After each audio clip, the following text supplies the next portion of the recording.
لما تقول إن الله سيهزم أعداءه الخلاص قريب.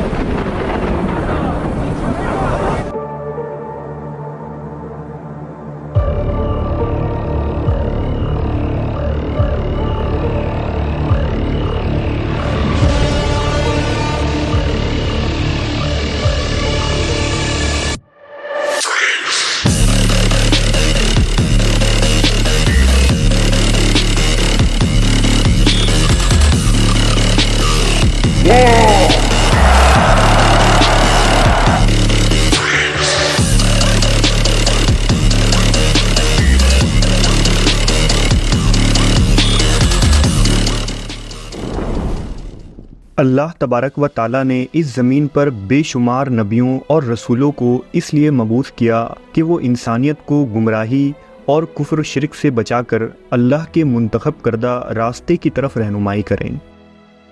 یہ پیغمبر اللہ کے چنے ہوئے بندے تھے جن سے خود مالک کائنات نے کلام کیا اور انہوں نے اللہ کے پیغام کو ہم تک پہنچایا۔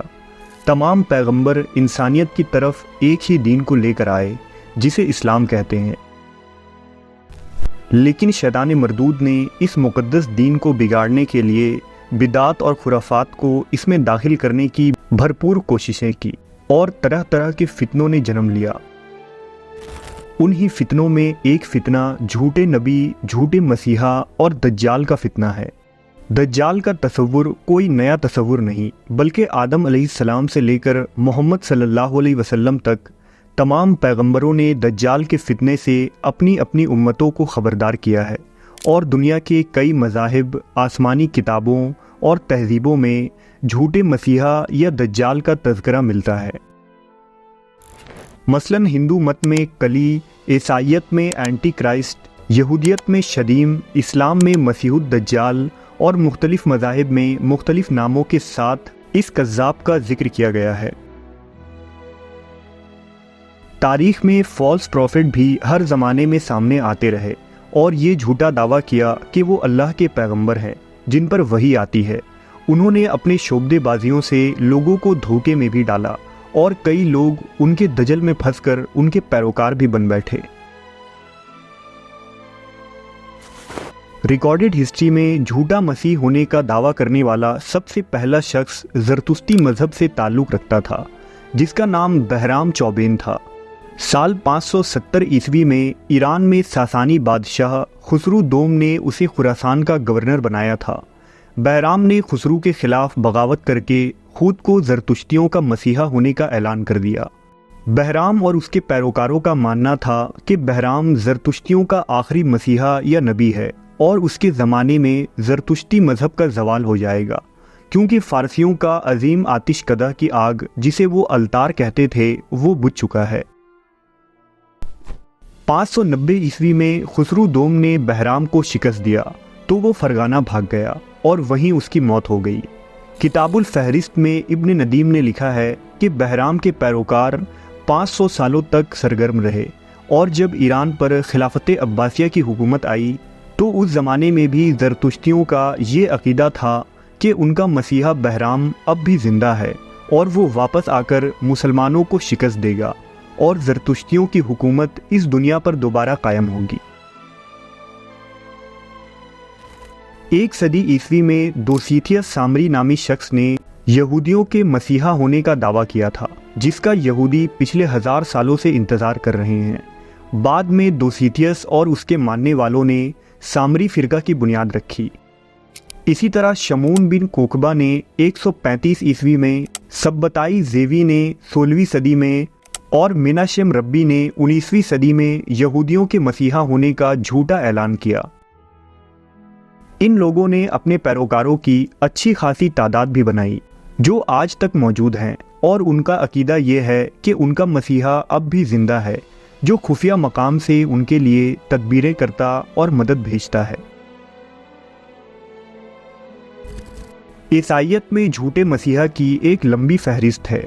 جیسا کہ انجیل کے کتاب متی میں عیسیٰ علیہ السلام نے یہ پیشن گوئی کی تھی کہ میرے بعد بہت سارے جھوٹے مسیحا آئیں گے جو انسانیت کو گمراہ کریں گے۔ ان جھوٹے مسیحا میں چند مشہور نام جان نیکولاس، فادر ڈائیوائن،